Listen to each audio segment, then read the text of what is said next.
شهر رمضان الذي أنزل فيه القرآن هدى للناس وبينات من الهدى والفرقان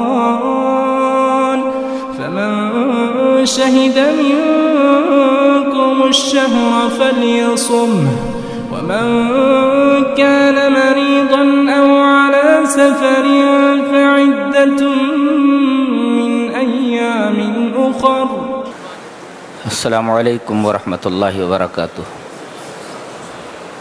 بسم اللہ الرحمن الرحیم.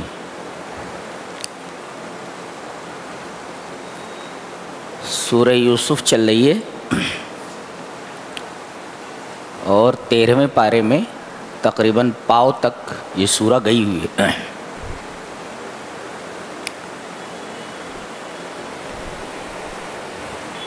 اس سورہ کریمہ کا اساسی محور 3 چیزیں ہیں.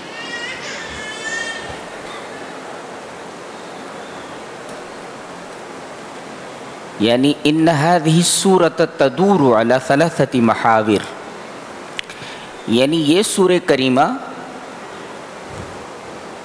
3 ایکسس پر روٹیٹ کرتی ہے، گھومتی ہے. وہ 3 محور کیا ہیں؟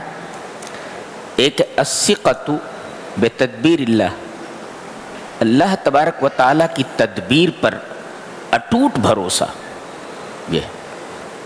اور دوسرے الصبر، اور وہ بھی صبر کیسا؟ صبر جمیل.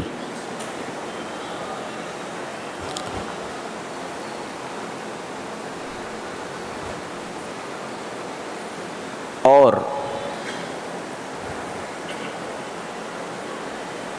تیسری چیز ہے تقوی. وَمَن يَتَّقِ وَيَصْبِرْ. تو یہ 3 ایکسس کے اوپر گھومتی ہے یہ پوری سورہ. یہ سورہ کریمہ ایک خواب سے شروع ہوتی ہے اور اس کی تعبیر پر ختم ہو جاتی ہے. ایک ہے خواب، ایک ہے تعبیر خواب. تو خواب سے شروع ہوتی ہے. خواب کیا تھا؟ 11 ستارے، سورج اور چاند سب مجھے سجدہ کر رہے ہیں.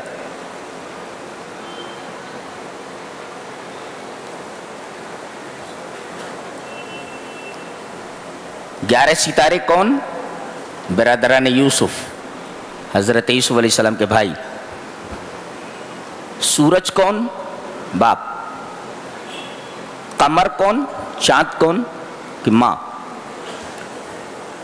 یہاں سورج کہا گیا ہے باپ کو، اور قمر سے مراد ان کی ماں. اور آپ کو معلوم ہے کہ چاند کی روشنی یہ مستعار ہے سورج سے. یعنی عورت کو ہمیشہ مرد کے تحت رہنا چاہیے. اسی میں اس کی عزت ہے، اسی میں اس کی آبرو کی حفاظت ہے. اسی وجہ سے مردوں کو قوام بنایا گیا ہے. تو خواب یہ تھا، اور پھر تمام بھائی جمع ہو جاتے ہیں آخر میں اور سب سجدے میں گر جاتے ہیں، اور ماں باپ کو تخت کے اوپر بٹھا دیا جاتا ہے. یہ سورج، یہ چاند اور یہ 11 ستارے یہ سر بسجود ہیں. آپ فرما رہے ہیں ھذا تأویل رؤیایا، یہ میرے خواب کی تعبیر ہے. آخر میں فرمایا گیا ھذا تأویل رؤیا، یہ میرے خواب کی تعبیر ہے. تو یہ سورہ کریمہ ایک خواب سے شروع ہوتی ہے اور خواب کی تعبیر پر ختم ہو جاتی ہے.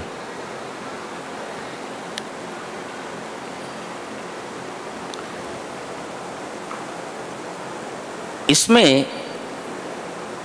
بھائی یہ چاہتے ہیں کہ یوسف سے ہمارے باپ یعقوب کی محبت ہٹ کر ہماری طرف مبذول اور متوجہ ہو جائے، لہذا ان کو راستے سے ہٹا دیا جائے۔ ایک مفسر کہتا ہے بڑے بیوقوف ہیں یہ لوگ، ما علموا ان الحب لا یغادر مع الاسجاد اجساد، کہ ان لوگوں کو یہ معلوم نہیں کہ جسم جدا ہونے سے محبت جدا نہیں ہوتی ہے بلکہ اور بڑھ جاتی ہے۔ یہ بڑے بیوقوف، ما علموا ان الحب لا یغادر مع الاجساد، کہ ان کو پتہ نہیں کہ جسم جدا ہونے سے محبت جدا نہیں ہوتی بلکہ جسموں کے جدا ہونے کے بعد محبت اور زیادہ بڑھ جاتی ہے۔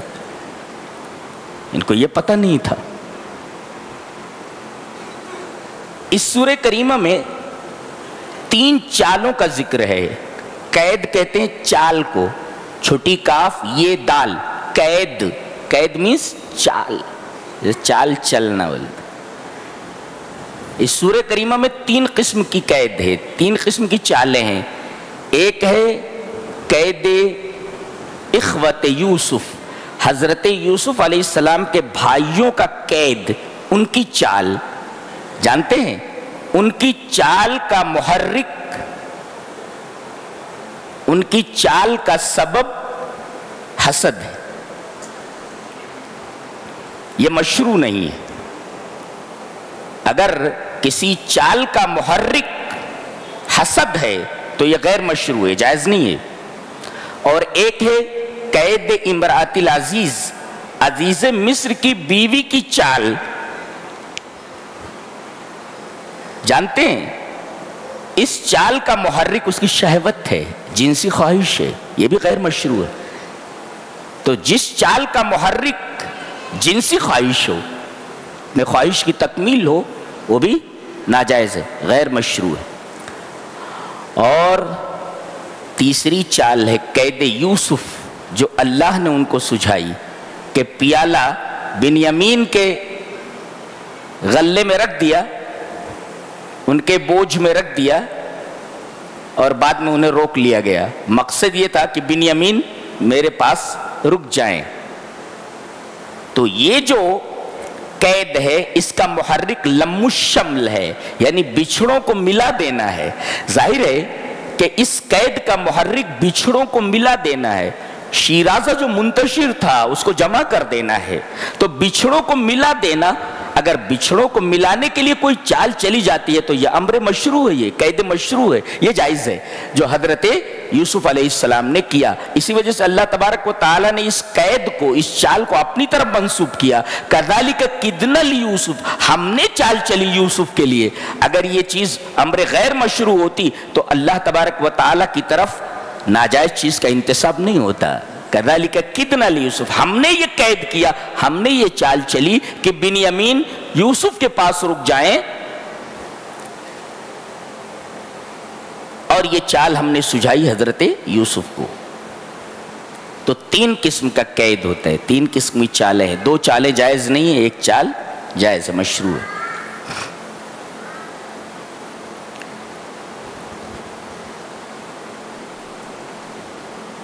اور اس میں 3 قسم کے صبر کا تذکرہ ہے۔ 3 قسم کے قید، 3 چیزوں کے اوپر پوری سورت گھومتی ہے، اور 3 قسم کے صبر ہیں۔ ویسے پورے قرآن میں 3 قسم کے صبر کا بیان ہے، یہاں ایک صبر کا تذکرہ ہے، صبر جمیل۔ ایک ہوتا ہے صبر جمیل، یعنی جمیل کے ساتھ 3 چیزیں ہوتی ہیں۔ ایک صبر جمیل، خوبصورت صبر، اچھا صبر، اور ایک ہوتا ہے صفح جمیل، اور ایک ہوتا ہے حجر جمیل، فہجرہم حجرا جمیلا، سورہ مزمل میں۔ تو یہ صبر جمیل کیا ہوتا ہے؟ جس میں بندوں سے شکایت نہ ہو، پوری شکایت اللہ کے حضور ہو۔ گویا شکوہ شکایت بندوں کے سامنے درست نہیں ہے، بلکہ یہ شکوہ اللہ کے حضور ہونا چاہیے. انما اشکو بسی و حزنی اللہ، میں شکایت کرتا ہوں اپنے دکھ اور تکلیف کی اور اپنے غم کی رب تعالیٰ کے حضور. گویا کہ شکایت رب تعالیٰ کے حضور جائز ہے، یہ قرآن حکیم سے ثابت ہے. تو کون سی شکایت ممنوع؟ جو شکایت بندوں کے سامنے ہو. رب کے سامنے جو شکایت ہو وہ تو عین مقتضا ہے عبدیت کا. تو ایک ہے صبر جمیل، خوبصورت صبر جس کے اندر شکوہ نہ ہو بندوں سے، اور ایک ہوتا صفح جمیل، خوبصورتی سے معاف کر دینا، درگزر کر دینا. یہ کیا ہوتا ہے؟ لا عتاب فی، اس کے اندر ڈانٹ ڈپٹ نہ ہو. ٹھیک ہے، خلے ولے اندے، اس میں ڈانٹ ڈپٹ نہ ہو، معاف کر دیجئے آپ. اور ایک ہوتا حجر جمیل، خوبصورتی سے الگ ہو جانا، خوبصورتی سے چھوڑ دینا. اس میں کیا مطلب ہوتا ہے؟ لا اذی فیہ، اس کے اندر تکلیف نہ ہو. کسی کو آپ چھوڑ رہے ہیں تو تکلیف دے کر نہ چھوڑیں، احسان کے ساتھ چھوڑیں.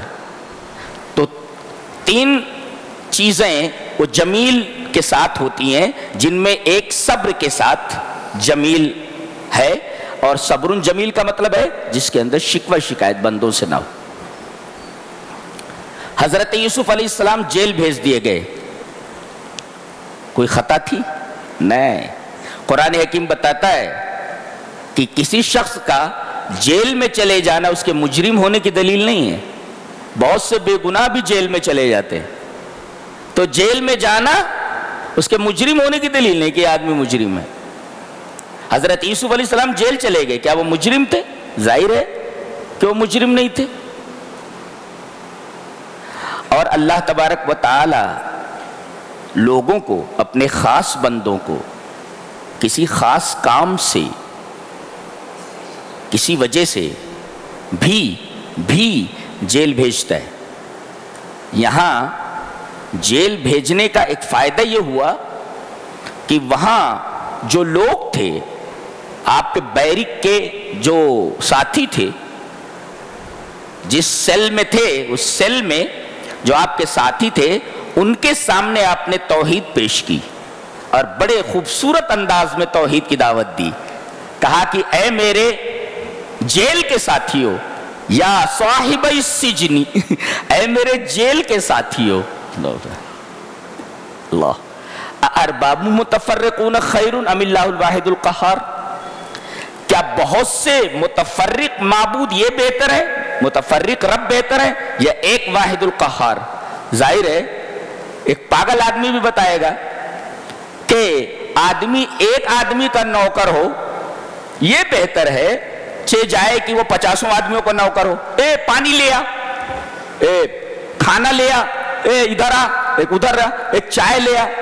مر جائے گا، یہ مر جاتا یہ. تو کہا ارباب متفرقون خیر ام اللہ الواحد القہار، ایک معبود بہتر ہے، ایک رب بہتر ہے، یا کئی؟ بہت بہترین طریقے سے انہوں نے توحید کی دعوت دی. ایک یہ فائدہ ہوا کہ توحید جو پورے دین کا خلاصہ ہے، اور توحید کی دعوت یہ سب سے بڑی اصلاح ہے، وہ پیش کیا انہوں نے. اور دوسرے، اسی جیل کے اندر دو جو قیدی تھے انہوں نے خواب دیکھا. اب دیکھیے، ایک خواب انہوں نے دیکھا تھا اور ایک خواب یہ دونوں قیدی دیکھ رہے ہیں. ایک کہہ رہا ہے کہ میں نے یہ دیکھا ہے کہ میں بادشاہ کو شراب پلا رہا ہوں، اور ایک کہہ رہا ہے میں دیکھ رہا ہوں کہ میرے سر کے اوپر خوان ہے روٹیوں کا، اور چڑیاں اچک اچک کر کے اس طبق سے، اس خوان سے چیزوں کو لے جا رہی، روٹیوں کو لے جا رہی. آپ نے کہا ٹھہرو ٹھہرو، کھانا آنے دو، اس کے بعد ہم اس کی تعبیر بتائیں گے. تو عام ترزقانی، اس کا مطلب پرانے زمانے میں بھی قیدیوں کو کھانا دیا جاتا تھا، کپڑا دیا جاتا تھا، اور بہت ساری سہولتیں انہیں مہیا کی جاتی تھی. آج کل کے جیلوں کی طرح نہیں ہے. ابو غریب کی جیل بڑی بدنام جیل ہے وہ، جی.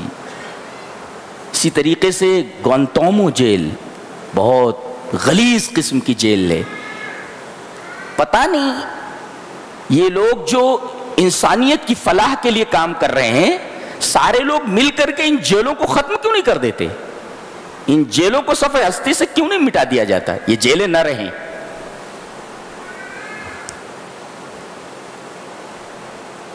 تو کہا کھانا آنے دو، اس کے بعد میں تعبیر بتاتا ہوں۔ کھانا آ گیا، کیوں؟ اس لیے کہ ابھی تعبیر بتا دیں گے تو ایک آدمی تو ویسے ہی کھانا نہیں کھائے گا۔ کہا کہ ان دونوں کے اوپر الزام تھا کہ بادشاہ کو زہر ان دونوں میں سے کس نے دیا ہے؟ ساقی نے دیا یا نان بائی نے دیا ہے؟ حقیقت میں نان بائی نے دیا تھا۔ اس نے یہ خواب دیکھا تھا کہ میرے سر پر طبق اور چڑیاں اس سے روٹیاں اٹھا کر کے کھانا اٹھا کر کے لے جا رہے۔ کہا کہ تجھے سولی دے دی جائے گی۔ کس کو؟ نان بائی کو۔ اور تو دوبارہ اپنے بادشاہ کی خدمت میں لگ جائے گا اور اسے شراب پلانے لگے گا۔ تو سچ مچ اسی طریقے سے فیصلہ کیا گیا۔ اب یہ جو آدمی تھا ساقی، یہ جب نکلنے لگا جیل سے، کہا کہ تم تو جا ہی رہے ہو، میرا ایک کام کر دو، اپنے بادشاہ سے یہ کہنا کہ ایک بے گناہ آدمی جیل میں پڑا ہوا ہے۔ دیکھو انہوں نے سبب کے اوپر بھروسہ کر لیا، بھول گئے۔ اللہ تعالیٰ نے اس آدمی کو بھی بھلا دیا۔ یہ بادشاہ کے پاس پہنچا تو مگر اسے یاد نہیں رہا کہ میرے جیل کے ساتھی نے کیا کہا ہے کہ کہہ دینا کہ ایک بے گناہ آدمی جیل میں پڑا ہوا ہے۔ بھول گیا۔ فَأَنسَاهُ الشَّيْطَانُ ذِكْرَ رَبِّهِ، ذکر کرنے سے شیطان نے بھلا دیا، اور جیل میں کئی سالوں پڑے رہے۔ اب بادشاہ خواب دیکھتا ہے۔ بادشاہ خواب کیا دیکھتا ہے کہ 7 دبلی گائیں ہیں اور 7 موٹی گائیں ہیں۔ دبلی گائیں موٹی گایوں کو کھا رہی ہیں، یہ کیسے ہو سکتا ہے؟ 7 ہری بالیاں ہیں اور 7 سوکھی بالیاں ہیں۔ اب تمام نجومیوں کو بلایا گیا جو ماہر نجوم تھے کہ اس خواب کی تعبیر کیا ہے۔ کہا وَمَا نَحْنُ بِتَعْوِيلِ الْأَحْلَامِ بِعَالِمِينَ، یہ خواب پریشاں ہے اور ہم خواب پریشاں کی تعبیر نہیں بتاتے۔ تب اس آدمی کو یاد آیا، ارے ایک آدمی تو خواب کی تعبیر بتانے والا ہے، وہ تو جیل کا ساتھی تھا، جیل میں پڑا ہوا ہے۔ اوہو میں تو بھول گیا۔ فوراً اس نے کہا کہ میں ایک آدمی کو بتاتا ہوں جو بالکل خواب کی تعبیر بتا دے گا، اور مجھے ہی بھیجو آپ۔ ساقی بول رہا ہے مجھے ہی بھیجو۔ وَقَالَ الَّذِي نَجَا مِنْهُمَا، ان دونوں میں سے جو بچ گیا تھا اس نے کہا وَذَّكَرَ بَعْدَ أُمَّةٍ، ایک مدت کے بعد اسے یاد آیا، کہنے لگا أَنَا أُنَبِّئُكُمْ بِتَعْوِيلِهِ، میں آپ کو اس کے خواب کی تعبیر بتاؤں گا۔ یہ بولتا ہے میں خواب کی تعبیر بتاتا ہوں آپ کو۔ یہ خواب کی تعبیر کیا بتائے گا؟ کہا کہ میں خواب کی تعبیر بتاتا ہوں نا، فارسلون، مجھے بھیج دو۔ کہا کہ جا اولے والا میں جا، آتا ہے۔ یوسف علیہ السلام کتنے حلیم ہیں، یہ نہیں کہا کہ یہ آدمی، اس سے میں نے کہا تھا کہ اپنے بادشاہ سے میرا ذکر کرنا، بھول گیا، اس نے پیچھے مڑ کر کے مجھے دیکھا نہیں اور بھولے سے مجھے یاد نہیں کیا۔ غصے میں آ جانا چاہیے تھا نا، غصے میں نہیں آئے۔ یہ کہہ رہا ہے یوسف ایھا الصدیق، اے سچے یوسف، افتنا، ہمیں بتاؤ، ہمارے بادشاہ نے خواب دیکھا ہے، فی سبع بقرات سمان، کہ 7 موٹی گائیں ہیں، یاکلہن سبع عجاف، کہ 7 دبلی گائیں ان کو کھا رہی ہیں، وَسَبْعِ سُنبُلَاتٍ خُضْرٍ، 7 ہری بالیاں ہیں، وَأُخْرَ یابسات، اور 7 یہ سوکھی بالیاں ہیں۔ لَعَلِّي أَرْجِعُ إِلَى النَّاسِ لَعَلَّهُمْ يَعْلَمُونَ، مجھے خواب کی تعبیر بتا دو تاکہ میں لوٹ کر لوگوں کو بتاؤں، تاکہ لوگ جان لیں۔ انہوں نے یہ نہیں کہا کہ میں خواب کی تعبیر نہیں بتاؤں گا، تو نے میرے ساتھ بہت برا سلوک کیا ہے، تیری وجہ سے میں کتنے سال سے جیل میں پڑا ہوا ہوں۔ نہیں، فوراً انہوں نے خواب کی تعبیر بتا دی۔ قَالَ تَزْرَعُونَ 7 سِنِينَ دَأَبًا، کہا کہ یہ 7 جو موٹی گائیں ہیں اور یہ 7 جو سوکھی گائیں ہیں، دبلی گائیں ہیں، ان کا مطلب سمجھتے ہو کہ 7 سال کے بعد قحط پڑے گا اور وہ 7 سال پر محیط ہوگا جی. تو ان 7 سالوں کے اندر غلے کی پیداوار اتنی ہو جانی چاہیے کہ بقیہ جو 7 سال قحط کے ہیں ان میں لوگوں کو تکلیف نہ ہو. اور انہوں نے غلے کو اسٹور کرنے کا طریقہ بھی بتا دیا. فَذَرُوهُ فِي سُنبُلِهِ، دانا نکالنا نہیں، بالی ہی کے اندر دانا رہن دو، ایسا اسٹور کر کے رکھ دو. ظاہر بڑے بڑے مکانات بنائے ہوں گے، کھیتیوں کو جو ہے ڈیولپ کرنے کے لیے طرح طرح کے بیج لائے گئے ہوں گے، اس لیے کہ 7 سال قحط کو ڈیل کرنا ہے. بہرحال ایسا ہوا. بادشاہ کو جا کر کے اس نے خواب کی تعبیر بتائی. وقال الملک اتونی بھی، ارے جلدی سے لے کر کے آؤ ان کو، یہ تو بہت عجیب و غریب آدمی ہے، لے کر کے آؤ.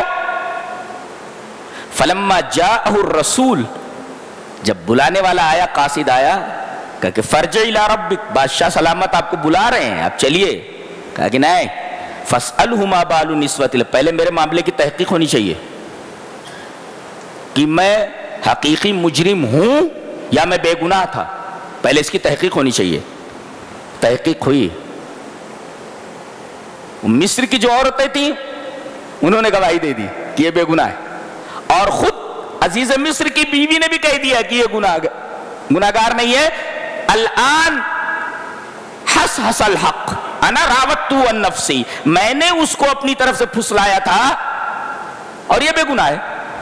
وَإِنَّهُ لَمِنَ الصَّادِقِينَ، یہ سچا ہے. یہ دیکھ اللہ، انہوں نے معاملے کی تحقیق کیوں نہیں کرائی؟ کیوں کرائی جانتے؟ اس وجہ سے کہ اگر انہیں کوئی عہدہ دے دیا جاتا تو لوگ یہ کہتے نا، ارے یہ وہی ہے جس نے عزیز مصر کی بیوی کے اوپر ہاتھ ڈالا تھا، 10 درازی کی تھی، یہی حضرت ہیں. تو معاملے کی تحقیق ہو گئی، سچائی واضح ہو گئی. اس کے بعد بادشاہ نے کہا استخلصہ لنفسی، میں تمہیں اپنے لیے خاص کرتا ہوں. 2 چیزیں ہیں.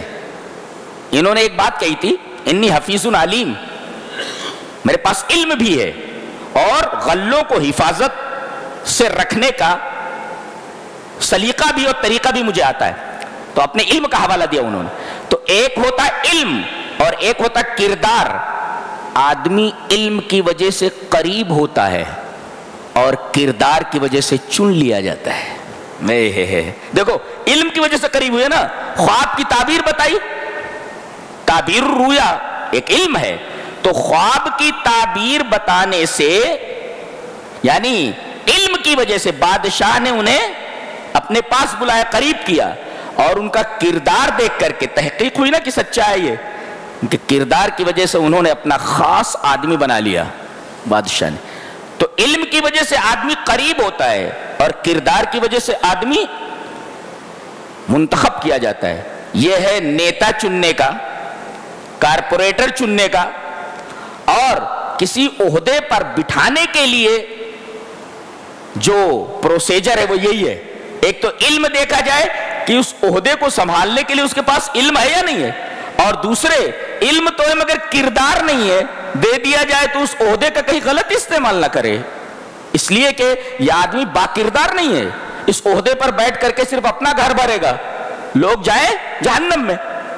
تو علم کے ساتھ ساتھ کردار بھی دیکھا جائے، یہ دونوں چیزیں کسی کے اندر ہوں تو اسے سپورٹ کیا جائے. جی ایک مفسر لکھتا ہے اس کے اوپر، کہتا ہے کہ یا صاحب العلم، اے علم والے، اے علم والے، تیری ضرورت تو بادشاہوں کو ہوتی ہے، بادشاہوں کو بھی تیری ضرورت ہوتی ہے، جیسے یوسف کی ضرورت بادشاہ کو پڑ گئی. تو اے علم والے تیری ضرورت بادشاہوں تک کو ہوتی ہے، تو اپنے علم کو ملک الملوک، بادشاہوں کے بادشاہ کے راستے میں استعمال کر. جو بادشاہوں کا بادشاہ ہے تو اپنے علم کو کہاں استعمال کرنا ہے؟ رب کائنات کے راستے میں، اس کے دین پھیلانے کے لیے، دین پھیلانے کے راستے. اب یہ قحط کا اثر وہاں بھی پہنچا جہاں کے حضرت یوسف تھے، کنعان میں پہنچا، ان کا جو گاؤں تھا. وہاں کئی اونٹ لے کر کے ان کے بھائی چلے کہ ہم بھی غلہ لے آئیں، قحط پڑا ہوا ہے. وَجَاءَ إِخْوَةُ يُوسُفَ فَدَخَلُوا عَلَيْهِ فَعَرَفَهُمْ وَهُمْ لَهُ مُنْكِرُونَ. کہا گیا کہ یوسف علیہ السلام کے بھائی جیسے آئے فَدَخَلُوا عَلَيْهِ، ان کے پاس ان کو پہنچایا گیا. فَعَرَفَهُمْ، دیکھ کر کے ان کو پہچان لیا کہ یہ وہی ہیں. وَهُمْ لَهُ مُنْكِرُونَ، ان لوگوں نے یوسف کو نہیں پہچانا. ان کے خواب و خیال میں بھی نہیں رہا ہوگا کہ جس کو ہم نے کنویں میں ڈال دیا تھا وہ اس وقت مصر کا بادشاہ ہے، عزیز مصر ہے وہ. اور یہاں ایک نکتہ اور بھی ہے کہ وَجَاءَ إِخْوَةُ يُوسُفَ، یوسف علیہ السلام کے بھائی آئے، فَدَخَلُوا، فائے تاقیب ہے، جیسے آئے تیسے ہی انہوں نے کہا کہ ہمیں عزیز مصر سے ملنا ہے. ڈائریکٹ ان کو حضرت یوسف سے ملوا دیا گیا.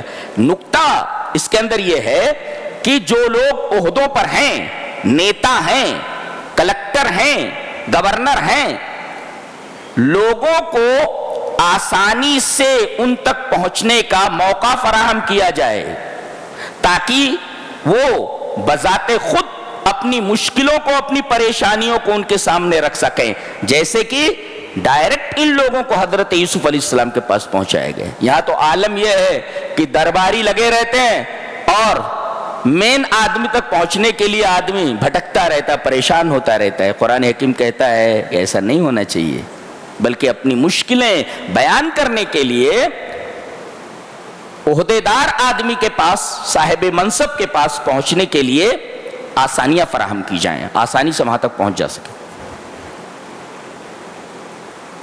حضرت یوسف تو پہچان گئے. اس کے بعد خیر خیریت پوچھی، کون کون ہے؟ بولے گھر میں ایک بوڑھا باپ ہے. بولے اور کون ہے؟ وہ اپنے بھائی کے بارے میں پوچھنا چاہ رہے تھے، بنیامین کے بارے میں. بولے ایک چھوٹا بھائی ہے ہمارا. اچھا اچھا، اب کے آنا تو اس کو لے کر کے آنا. فَإِن لَمْ تَأْتُونِي بِهِ فَلَا كَيْلَ لَكُمْ عِندِي وَلَا تَقْرَبُونَ. کہا کہ اگر لے کر کے نہیں آئے تو کچھ ملے ولے گا نہیں. وَلَا تَقْرَبُونَ، میرے قریب بھی مت آنا، اس کو لے کر کے آنا.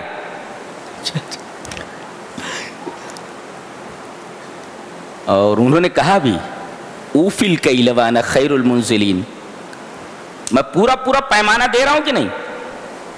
جتنے اونٹ تم لائے ہو، 10 لوگ لائے ہو، اور 10 اونٹ کے اوپر میں نے غلہ رکھوا دیا ہے، کمی نہیں کی ہے. اس کے اندر ایک اور بات معلوم ہوئی. ایک مفسر لکھتا ہے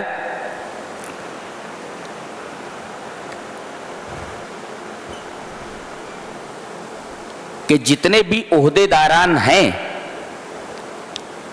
ان کو چاہیے کہ لوگوں کے حقوق پورے پورے پہنچا دیں. اوفل کیلا، پورے پورے پہنچا دیں. جس کو لوگ دیکھیں، ما تراہ الرعیہ، لوگ دیکھیں، لا یقرؤونہ فی التصریحات، اخبارات میں نہ دیکھیں، سچ مچ ان کے حقوق ان تک پہنچا دیے جائیں. اخبار میں نہ دے دیا جائے کہ ان تک سارے حقوق پہنچا دیے گئے ہیں.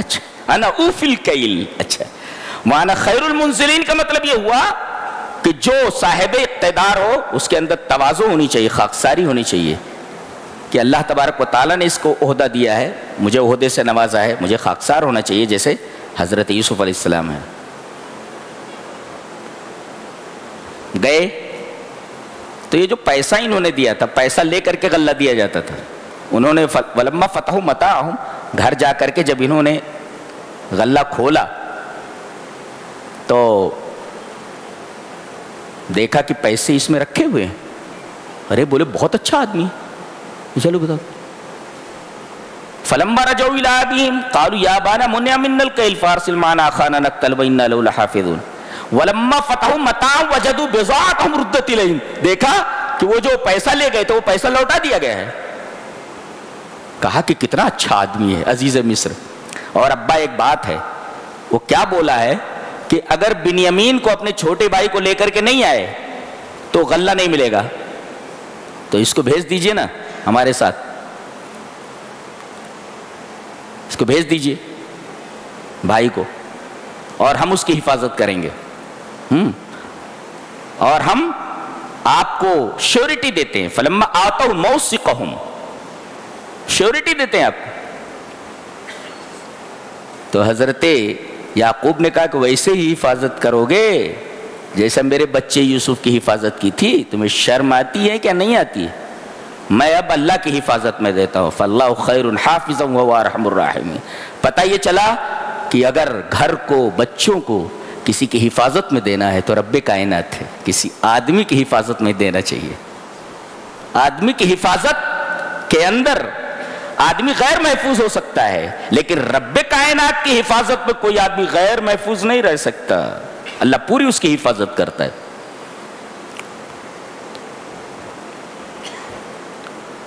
کہا کہ ٹھیک ہے لے جاؤ. لے کر کے پہنچے. جب جانے لگے تو کہا کہ ایک بات ذہن میں رکھو. وَقَالَ يَا بَنِيَّ لَا تَدْخُلُوا مِن بَابٍ وَاحِدٍ وَادْخُلُوا مِنْ أَبْوَابٍ مُتَفَرِّقَةٍ. جب وہاں پہنچنا مصر میں تو ایک راستے سے مت جانا، ایک دروازے سے مت جانا. وَادْخُلُوا مِنْ أَبْوَابٍ مُتَفَرِّقَةٍ، مختلف دروازوں سے جانا. اس کی دو وجہ ہیں. ایک تو یہ کہ اتنے خوبصورت ہو، اتنے ہینڈسم ہو، اتنے طاقتور ہو، کہیں ایک ساتھ تم 11 لوگوں کو دیکھ کر کے لوگ نظر نہ لگا دیں. اس کا مطلب العین حق، نظر لگ جاتی ہے. یہ بخاری شریف کی روایت ہے. نظر برحق ہے، نظر لگ جاتی ہے جی. اور دوسرے یہ کہ کہیں جاسوس نہ سمجھ لے کہ کہاں سے آئے ہیں. پکڑو ان کو، پکڑو ان کو، جیل میں ڈال دو. اس کے بعد تحقیق ہوتی رہے گی، دیکھتے رہیں گے، دیکھیں گے. یہاں تو عالم یہی رہتا ہے نا، پہلے ڈالو بعد میں دیکھتے. کہنے لگے ایک دروازے سے داخل مت ہونا، مختلف دروازوں سے داخل ہونا. اس کے بعد کہہ رہے وما اغنی عنکم من اللہ من شیء. یہ تدبیر جو میں بتا رہا ہوں، اگر اللہ اس تدبیر کو ناکام بنا دے تو یہ تدبیر ناکام ہو جائے گی. تو توکل کا مفہوم سمجھ میں آیا حضرت یعقوب کے بیان سے کہ آدمی تدبیر اختیار کرے مگر تدبیر کے اوپر ہی بھروسہ نہ کر لے بلکہ مدبر کے اوپر بھروسہ کرے. آدمی سبب اختیار کرے مگر سبب کے اوپر بھروسہ نہ کر لے بلکہ مسبب الاسباب کے اوپر بھروسہ کرے. یہ ہے توکل. پہلے اونٹ کو باندھ پھر توکل کر. کہا گیا کہ اللہ کے رسول اگر اونٹ نہیں بھاگے گا، ہمارا اونٹ ہے، تو اونٹ کو باندھنے کی کیا ضرورت ہے؟ تو اللہ کے رسول نے فرمایا پہلے اونٹ کو باندھ پھر توکل کر. اس لیے کہ باندھنے کے بعد بھی اونٹ بھاگ سکتا ہے جی. تو پہلے اونٹ کو باندھ پھر توکل کر. تو توکل کا مطلب یہ ہوا کہ آدمی سبب اختیار کرے. کمانے کے لیے گیا، میرے رب میں نے محنت کر لی ہے. دکان پر گیا، میرے رب میں نے ڈیوٹی دے دی ہے، اب کتنا تو رزق دیتا ہے تیرے اوپر ہے جی. اسی کا نام توکل ہے. اب آدمی کہے میں دکان ہی پر نہیں جاؤں گا، رزق آسمان سے اترے گا، تو ایسا تھوڑی ہوتا ہے. آدمی تدبیر اختیار کرے مگر تدبیر کے اوپر بھروسہ نہ کرنے بلکہ مدبر کے اوپر بھروسہ کرے. آدمی کسی چیز کے حصول کے لیے سبب اختیار کرے مگر سبب پر کلی طور پر بھروسہ نہ کرے، کلی طور پر مسبب الاسباب کے اوپر بھروسہ کرے. دیٹ از کالڈ توکل. یہ ہے. لے کر کے گئے، پہنچے. اب بنیامین کو دیکھا، خوش ہو گئے. حضرت یوسف علیہ السلام پہچان کے میرا چھوٹا بھائی. کہا کہ تم لوگوں سے تو مل ہی چکا ہوں، اس سے ملا نہیں ہوں، تو میں ذرا تنہائی میں ملنا چاہتا ہوں. کہ ٹھیک ہے. لے گئے. وہ بادشاہ ہے، وہ لے گئے ہوں گے آفس میں یا اپنے کمرے میں. کہا تم مجھے پہچانتا ہے؟ بولے نہیں. بولے انا اخوک، میں تیرا بھائی ہوں، میں تیرا بھائی ہوں. بنیامین پریشان ہے کہ یہ میرا بھائی کیسے ہو سکتا ہے؟ تم مصر کا بادشاہ، یہ کیسے؟ انا اخوک، I am your brother. انا اخوک، میں تیرا بھائی ہوں. فلا تبتئس بما كانوا يعملون. تو غم مت کر اس چیز پر جو وہ لوگ کر رہے تھے تیرے ساتھ. میں جانتا ہوں تیرے ساتھ انہوں نے کیا کیا کیا ہے. اب بتائیے حضرت بنیامین کی کیا حالت ہوئی ہوگی. میرا وہ بچھڑا ہوا بھائی ہے، وہ مل گیا ہے اور اس وقت معمولی عہدے پر نہیں، مصر کی پوری مفتاح، پوری کنجی اس کے ہاتھ میں، اتنا بڑا آدمی ہے. لو انا اخوک، میں تیرا بھائی ہوں. کتنی بڑی بات.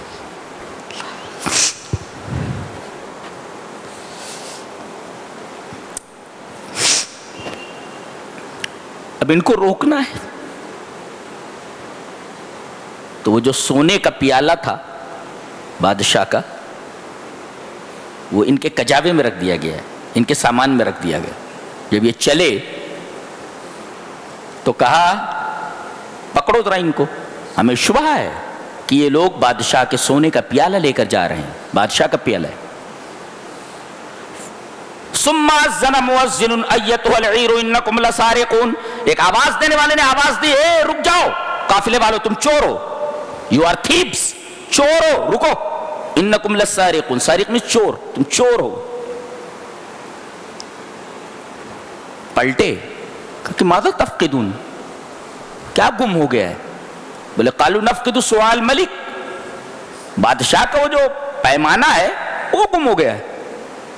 تو پہلے ان لوگوں کو بتا دیا گیا تھا، تو پہلے دوسرے بھائیوں کے سامان کو چیک کیا گیا اور آخر میں حضرت بنیامین کے سامان کو چیک کیا گیا. پیالہ نکل آیا بنیامین کے سامان سے کہ اچھا. قالوا فما جزاؤہ ان کنتم کاذبین. پہلے کہہ لیا گیا تھا کہ اگر سامان ملا کسی کے پاس تو جانتے ہو سزا کیا ہونی چاہیے. قالوا جزاؤہ من وجد فی رحلہ فہو جزاؤہ. جس کے سامان میں یہ پیالہ پایا جائے اس کو رکھ لیا جائے، اس کو رکھ لیا جائے. یہ خود یہاں کا قانون تھا، حضرت یعقوب علیہ السلام کے ایریے کا قانون تھا. یہ اب ان سے اللہ نے کہلوا دیا کہ بھائی ہم اپنے علاقے کے قانون کو اپلائی کریں گے، مانیں گے. ہم نکلا فبدا بِأَوْعِيَتِهِمْ قَبْلَ وِعَاءِ أَخِيهِ. پہلے ان کا سامان چیک نہیں کیا گیا، بھائیوں کا سامان چیک کیا گیا. ثُمَّ اسْتَخْرَجَهَا مِنْ وِعَاءِ أَخِيهِ. بنیامین کے سامان سے اس پیالے کو برآمد کر لیا گیا. کیا بولتے ہو؟ کہہ رہے تو چور نہیں ہو، یہ کیا ہے یہ؟ اب ان کے پاس چیرو تو خون نہیں. پہلے کیا بول کر کے لائے تھے؟ دیکھو نا باپ سے کیا بولے تھے، دیکھو باپ سے بولے تھے فَأَرْسِلْ مَعَنَا أَخَانَا. ہمارے ساتھ ہمارے بھائی کو بھیج دو. کیا بولے؟ ہمارا بھائی، our brother، ہمارا بھائی. اب یہاں جب فائدہ تھا تب تو ہمارا بھائی، اور جب مطلب ختم ہو گیا تو کیا بول رہے ہیں؟ قالوا ان يسرق فقد سرق اخ له من قبل. اگر اس نے چوری کی ہے تو یہ کوئی نئی بات نہیں، اس کا ایک سگا بھائی بھی تھا، بہت بڑا چور تھا وہ. سامنے حضرت یوسف کھڑے ہوئے ہیں، بولے اس نے چوری کی ہے، کوئی نئی بات نہیں ہے یہ. اس کا ایک بڑا بھائی بھی تھا یوسف نام کا، وہ بھی بہت بڑا چور تھا. فَأَسَرَّهَا يُوسُفُ فِي نَفْسِهِ وَلَمْ يُبْدِهَا لَهُمْ. حضرت یوسف علیہ السلام نے اس کا جواب نہیں دیا، چھپا لیا. ایک مفسر لکھتا ہے کہ کبھی کبھی کوئی دکھ کی اور تکلیف کی بات تمہارے رشتہ داروں، تمہارے قریبی لوگوں کی طرف سے سننے میں آئے گی تو اسے اپنے دل ہی میں رکھ لو، اس کو ظاہر مت کرو. ایسا ہوتا ہے کہ دل دکھانے والے اپنے ہی لوگ ہوتے ہیں، تو چھپا لو اس کو. اثر رہا آج بھائی بھائی کا دشمن. جی اب وہ منت سماجت کرنے لگے، ہم میں سے کسی روک کر رکھ لو. میرا بوڑھا باپ، ہمارا بوڑھا باپ اس کے بغیر نہیں رہ سکتا، زندہ نہیں رہ سکتا، اس کو جانے دو، اس کی جگہ پر ہم کو رکھ لو، ہم میں سے کسی کو رکھ لو. قالوا یا ایھا العزیز ان لہ ابا شیخا کبیرا. اس کا ایک بوڑھا باپ ہے. فخذ احدنا مکانہ. ہم میں سے کسی کو اس کی جگہ رکھ لو. انا نراک من المحسنین. ہم تمہیں ایک اچھا آدمی دیکھتے ہیں، اچھا آدمی. قال معاذ اللہ. یہ تو روکنا ہی چاہ رہے تھے. قال معاذ اللہ، بولے اللہ کی پناہ، ناخذ الا ما وجدنا متاعنا عنده انا اذا لظالمون. غلطی کوئی کرے پکڑا کوئی جائے یہ تو ظلم ہے، انا اذا لظالمون، اگر ہم اس کی جگہ کسی اور کو رکھ لیں گے تو یہ تو ظلم ہوگا، ایسا کیسے ہم کر سکتے ہیں؟ تم ظلم کی دعوت دیتے ہو۔ فلما استيئسوا منه خلصوا نجيا، جب مایوس ہو گئے تو وہاں سے ہٹ گئے، کہا کہ اب چلو۔ آئے حضرت یعقوب نے پوچھا بچہ کہاں ہے میرا؟ وہ تو نہیں دکھ رہا ہے۔ فقولوا یا ابانا ان ابنک سرق، یہ بھی نہیں کہہ رہے کہ ہمارے بھائی نے چوری کیے، تمہارے بیٹے نے چوری کیے بولتے۔ یہ دیکھو، جب مطلب تھا تو بولتے تھے ہمارا بھائی، اب بول رہے ہیں تمہارے بیٹے نے چوری کیے۔ ایک مفسر لکھتا ہے قمت الانتہازیتی ان تغیر الخطاب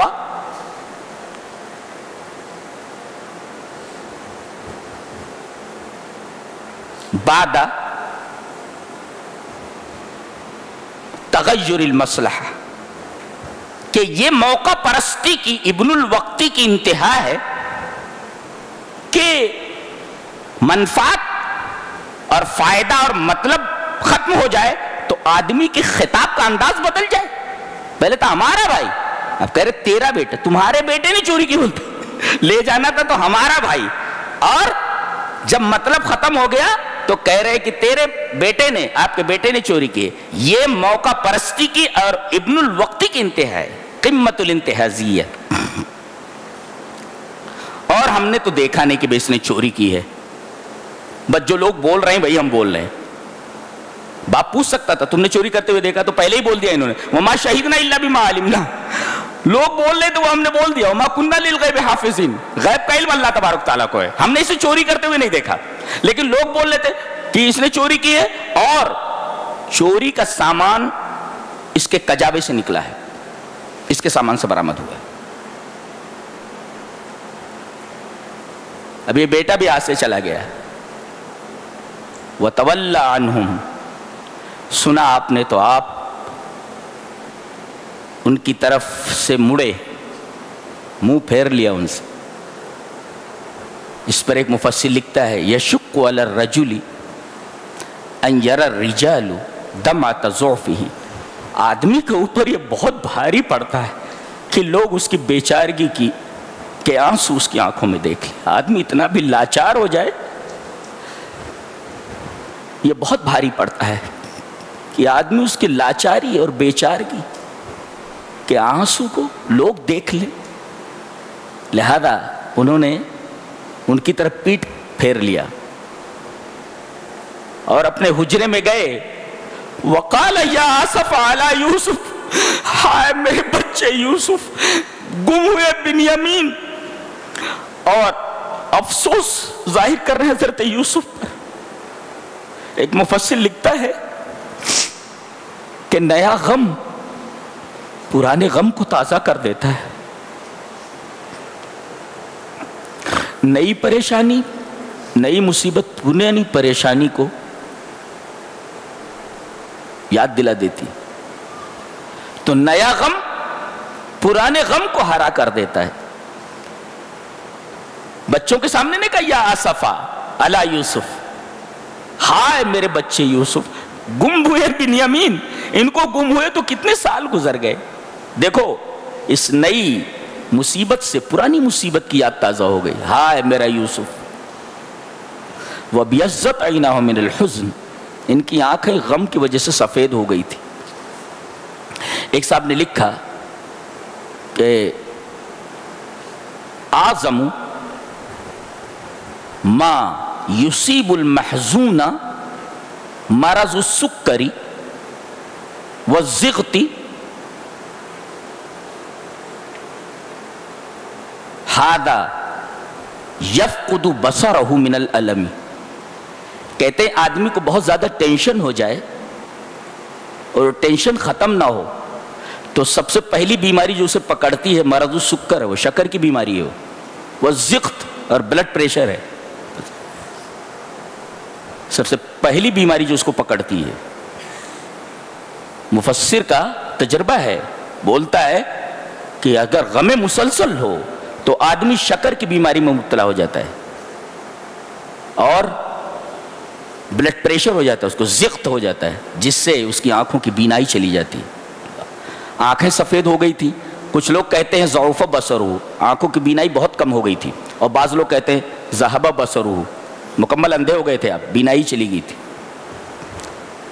اور فہو قزیم، قزیم کا مطلب ہوتا ہے کاظم الحزن، لا یظہر بین الناس، گھٹ گھٹ کر کے اندر اندر گھٹتے رہنا، اپنے غم کو پیتے رہنا اور لوگوں کے سامنے ظاہر نہ کرنا، اس کو کہتے ہیں قزیم. جو اندر اپنے غم کو لیے ہوئے گھٹ رہا ہو،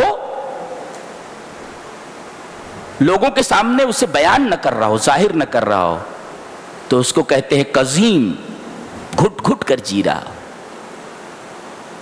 ایک بیٹا تو گیا ہی تھا، دوسرا بیٹا بھی چلا گیا.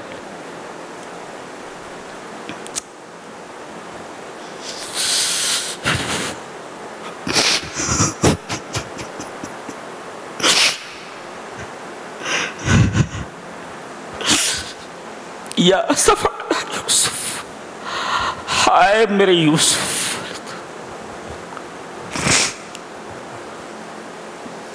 وَيَبْكِي فِي خَلْوَتِهِ، اپنی خلوت میں رو رہے تھے. وَسَمِعُوهَا فِي خَلْوَتِهِ وَفِي خَلْوَتِهِ سَمِعُوهَا، انہوں نے یہ رونا اور یوسف کے اوپر افسوس ظاہر کرنا انہوں نے خلوت میں سنا کہ ابا اندر رو رہے ہیں. لوگوں کے سامنے نہیں روئے، وہ اندر سے ان کی آواز آئی تو ان لوگوں نے سنا.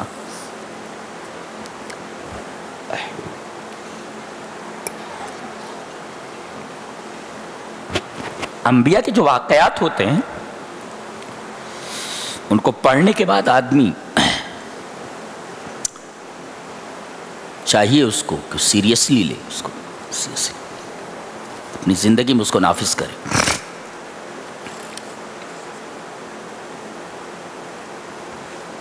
کہا جاؤ میرے یوسف کو تلاش کرو. یہ نہیں کہہ رہے بنیامین کو تلاش کرو، اس لیے کہ بنیامین کے بارے میں معلوم ہے کہ وہ ان کے پاس ہے، وہ مل جائے گا. اس لیے کہ بادشاہ نے روک لیا ہے. یہ کہہ رہے ہیں یا بنی یذھبوا، میرے بچوں، میرے بیٹوں، فتحسسوا من یوسف، میرے بچے کو ڈھونڈو، واخیہ، اور اس کو بھی ڈھونڈو. پہلے یوسف کا تذکرہ ہے پھر اخی کا، اس وجہ سے کہ یوسف کے بارے میں تو معلوم ہے کہ وہ لاپتہ ہیں، لیکن اخی ان کے بھائی کے بارے میں کہ پتہ تو ہے لیکن پتہ نہیں ملے گا کہ نہیں ملے گا. لہذا یوسف کا تذکرہ پہلے اخی کا بعد میں ہے.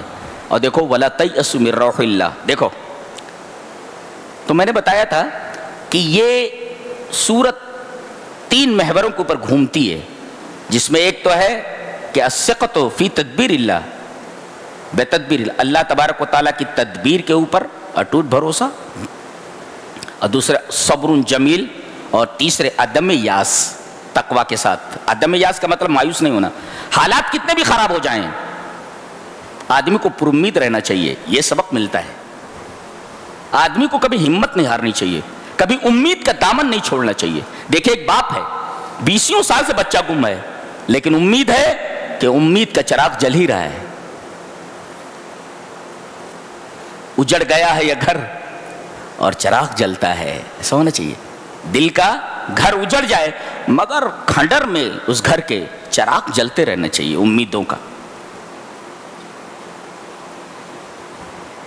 تباہ کار ہے دل اور امید باقی ہے، تباہ کار ہے دل اور امید باقی ہے. اجڑ گیا ہے یہ گھر اور چراغ جلتا ہے.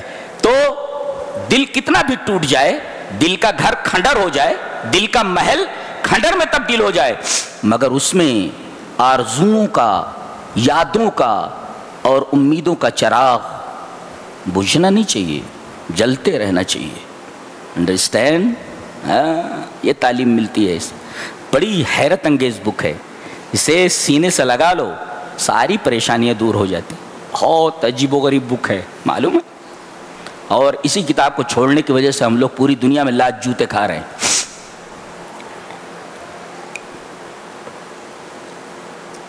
گئے حضرت یوسف نے کہا اب ظاہر کر دینا چاہیے، اب ظاہر کر دینا چاہیے، بہت ہو گیا. قال هل علمتم ما فعلتم بيوسف، اب گئے، کہا کہ وہ بچے کو واپس کر دو، اس کا باپ بہت پریشان.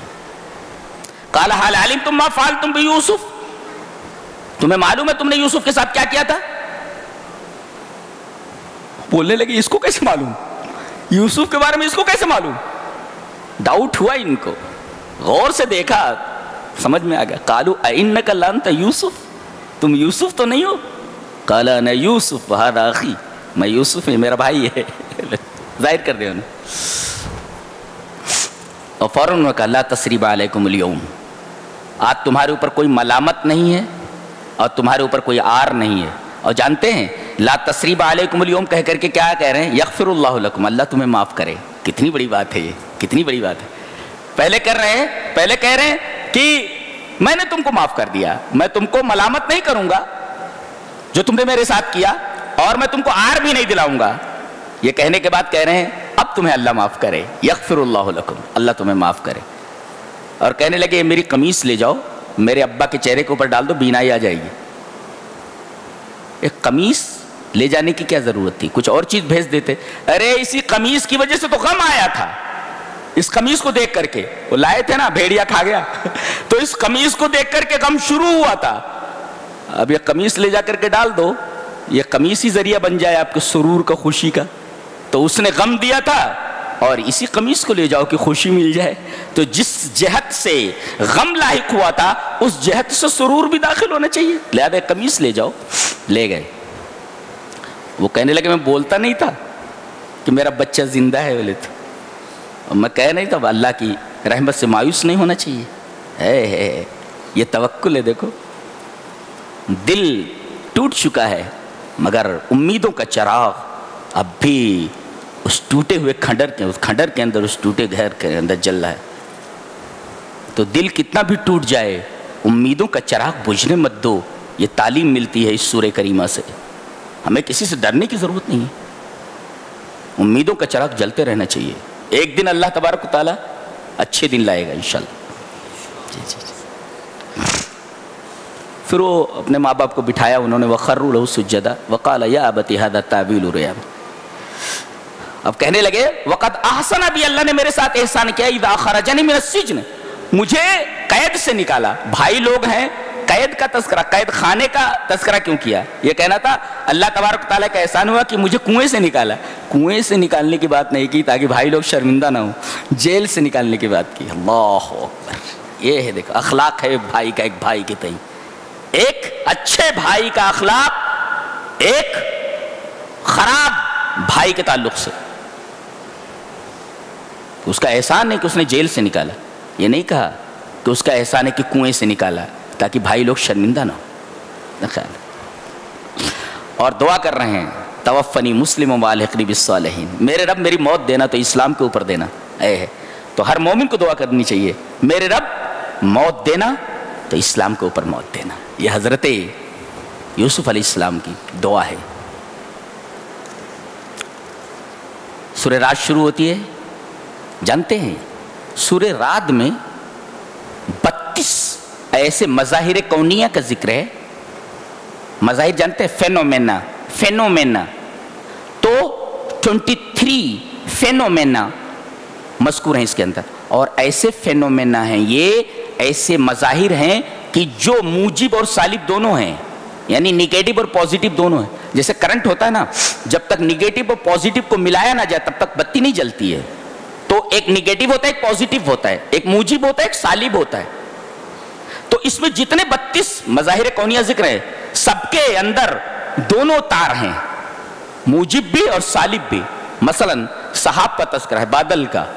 وَيُنشِئُ السَّحَابَ الثِّقَالَ، اللہ نے فرمایا کہ دیکھو بادل کو، بادل کے اندر ایک تو پانی ہوتا ہے اور اسی کے اندر آگ ہوتی ہے، چمکتا ہے نا اسے، بادل کے اندر سے بجلی چمکتی.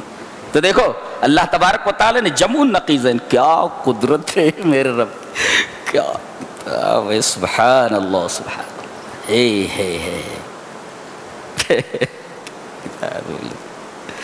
بادل ہے دیکھو، موجب بھی اور سالب بھی ہے نہیں. بادل میں پانی ہے، دیکھو یہ موجب ہے، اور سالب نگیٹو کیا ہے؟ بجلی ہے اس کے اندر چمکتی بادلوں کے اندر. ایسے جتنے بھی مظاہر آپ دیکھ لو نا, ہر ایک کو گن لو, جتنے بھی سائنس پڑھنے والے طلبہ ہیں 32 فینومینا کو نکالیں یہاں سے, 32 مظاہر کو, اور اس کے اوپر غور کریں. ہر ایک کے اندر یہ موجب و سالب دونوں چیزیں ملیں گی. گویا کہ جمعون نقیضین. اللہ تبارک تعالیٰ کیا قدرت, کیسی کتاب ہے. اور اس کے بعد کہا جا رہا ہے کہ کھیت ایک ہی ہے, مٹی ایک ہی ہے, اور درخت الگ الگ ہے, پانی بھی جو ہے ایک ہی ہے, وہ اس کا بھی ماء واحد, ایک ہی پانی سے سیراب کیے جاتے ہیں. لیکن پپیے کے درخت سے پپیہ نکلتا ہے, انگور کی بیل سے انگور نکلتا ہے. بولے پانی ایک ہی ہے, مشین ایک ہی, مگر پروڈکٹس اتنے سارے ایک. ایسے دنیا میں کوئی مشین ایسی ہے کہ مشین ایک ہو اور لاکھوں پروڈکٹ سے نکلیں؟ ایسا نہیں ہو سکتا. یہ ہماری قدرت ہے, ہم ایسا کرتے ہیں. بولے تو کیا شان ہے بات کرنے کی. اللہ اکبر. فرمایا گیا ان اللہ لا یغیر ما بقوم حتی یغیروا ما بانفسہم. جب تک آدمی اپنے آپ کو نہیں بدلتا تب تک اللہ اس کی حالت کو نہیں بدلتا. حضرت علی رضی اللہ تعالیٰ عنہ آپ کے داماد محترم فرماتے قال علی بن ابی طالب رضی اللہ تعالیٰ ما نزل بلاء الا بذنب ولا رفع الا بتوبۃ. کوئی بھی مصیبت آدمی کے اوپر آتی ہے تو گناہ کی وجہ سے آتی ہے, اور نہیں اٹھائی جاتی مگر توبہ کے ذریعے. نہیں آتی ہے تو گناہ کی وجہ سے, اور اٹھائی جاتی ہے تو توبہ کے ذریعے. لہذا آدمی گناہ کرے تو اس کے بعد توبہ کر لے, تاکہ اگر کوئی مصیبت آنے والی ہو تو مصیبت دور ہو جائے. جی. اور اس کا محور کیا ہے؟ یہ بتایا گیا کہ حق جو ہوتا ہے نا وہ مضبوط ہوتا ہے, اس کی جڑیں مضبوط ہوتی ہیں, اور باطل جو ہوتا ہے وہ بظاہر خوشنما معلوم ہوتا ہے. ایک ناری مثال دی گئی کہ مائی مثال دے گی, ایک پانی کی مثال, کہ جب پانی برستا ہے تو وادیوں کے اندر جو سیلاب ہوتا ہے نا, تو اوپر دیکھو جھاگ ایسے, وہ جو حباب ہوتا ہے, بلبلا کیا کہتے ہیں اس کو, وہ جھاگ, تو وہ پانی کے اوپر چلتا رہتا ہے اکڑتا ہوا ایسے, اور تھوڑی دیر کے اندر پھس ختم ہو جاتا ہو. تو کہا باطل کا یہی حال ہے, اوپر اوپر دکھ رہا ہے نا, اور جو پینے کا پانی ہوتا ہے وہ نیچے بیٹھ جاتا ہے.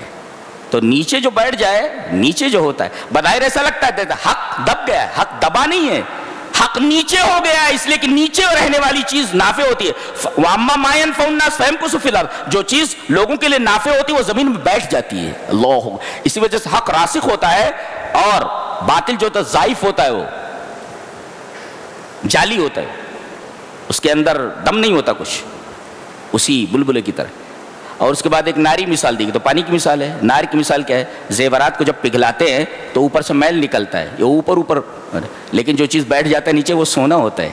تو گویا کہ حق کی مثال مائع صافی کی طرح ہے, صاف پانی کی طرح, اور حق کی مثال حلیت خالصہ کی طرح ہے, خالص زیور کی طرح ہے, اور باطل کی مثال جھاگ کی طرح ہے. اور جھاگ بظاہر ایسا نظر آتا ہے ابھرا ہوا, مگر زیادہ دیر تک وہ سطح پر باقی نہیں رہتا, آگے چل کر کے بجھ جاتا ہے. اس کے بعد کہا گیا الا بذکر اللہ تطمئن القلوب. دیکھو بذکر اللہ, اس میں ظرف کو مقدم کیا گیا ہے, اور نحو کا قاعدہ یہ ہے کہ تقدیم ما حق التاخیر یفید الحصر. جس چیز کو بعد میں لانا چاہیے پہلے لے آیا جائے تو اس میں حصر کا فائدہ ہوتا ہے. تب اس میں کیا کیا گیا؟ یہ نہیں کہا گیا بذکر تطمئن قلوبہم بذکر اللہ, ایسا نہیں کہا گیا, بلکہ یہ کہا گیا بذکر اللہ تطمئن القلوب. بذکر اللہ, ذکر اللہ کیا مطلب ہوا؟ اگر کہہ دیا جاتا تطمئن قلوبہم بذکر اللہ تو ایسا لگتا کہ اللہ کے ذکر کے علاوہ بھی کوئی ایسی چیز ہے جس سے سکون ملتا ہے. بذکر اللہ کہہ کر کے بتا دیا گیا کہ سکون صرف یہی ہے, بقیہ کہیں سکون نہیں ہے. بذکر اللہ کو لا کر کے بتا دیا گیا کہ اللہ کے ذکر ہی سے دل مطمئن ہوتے ہیں. پہلے لا کر کے بتا دیا گیا, بعد میں لایا جاتا تو پتہ چلتا کہ اللہ کے ذکر کے علاوہ کوئی ایسی چیز بھی ہے جو سکون دیتی ہے. بتا دیا گیا کہ اللہ کے ذکر کے علاوہ کوئی چیز ایسی نہیں ہے جو دل کو سکون دے سکے. الا بذکر اللہ تطمئن القلوب. اے ہے کیا بات ہے, کیا بات ہے, سبحان اللہ. اس کے بعد سورہ ابراہیم ہے. سورہ ابراہیم کے اندر خاص بات ہے, حضرت ابراہیم دعا کر رہے ہیں. ان کی دعا دیکھ لو پہلے, بڑی پیاری دعا ہے. اس دعا کا ایک ٹکڑا خالی پیش کرتا ہوں, باقی آپ لوگ ترجمے میں دیکھ لو کیا ہے. ربنا لیقیموا الصلاۃ, اے ہمارے رب میں اپنی ذریت کو, اپنی اولاد کو تیرے محترم گھر کے پاس بسا رہا ہوں. ربنا انی اسکنت من ذریتی بواد غیر ذی زرع عند بیتک المحرم. تیرے محترم گھر کے پاس میں اپنی ذریت کو بسا رہا ہوں. اس کے بعد کہہ رہے وَرْزُقْهُم مِّنَ الثَّمَرَاتِ، اور ان کو پھلوں کا رزق دے۔ تو پہلے نماز کا تذکرہ ہوا کہ نماز قائم کریں، اور دوسرے رزق کا، یعنی باپ کو چاہیے کہ اپنے بچوں کے لیے دنیا بھی مانگے اور آخرت بھی مانگے، دنیا بھی مانگے اور آخرت بھی مانگے، لیکن پہلے آخرت مانگے۔ دیکھو آپ بچوں کو ڈاکٹر بنائیے، انجینئر بنائیے، لیکن اس سے پہلے دیندار بنائیے۔ جی اگر دین نہیں ہے زندگی میں تو وہ ڈاکٹر نہیں، ڈاکو ہے۔ ڈال سے ڈاکٹر، ڈی سے ڈاکٹر، ڈی سے ڈاکو۔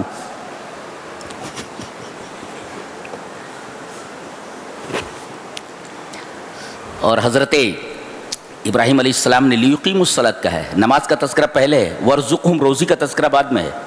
اس کا مطلب دین پہلے ڈھونڈو، پیٹ بعد میں، دین پہلے پیٹ بعد میں، خیریت اسی میں ہے۔ اور اس کے بعد کہا ظالم یہ نہ گمان کر لیں کہ اللہ انہیں دیکھ نہیں رہا ہے، فلا تحسبن اللہ غافلا عما یعمل الظالمون، ظالم ہرگز یہ نہ سمجھیں کہ جو وہ کر رہے ہیں اللہ اس سے غافل ہے۔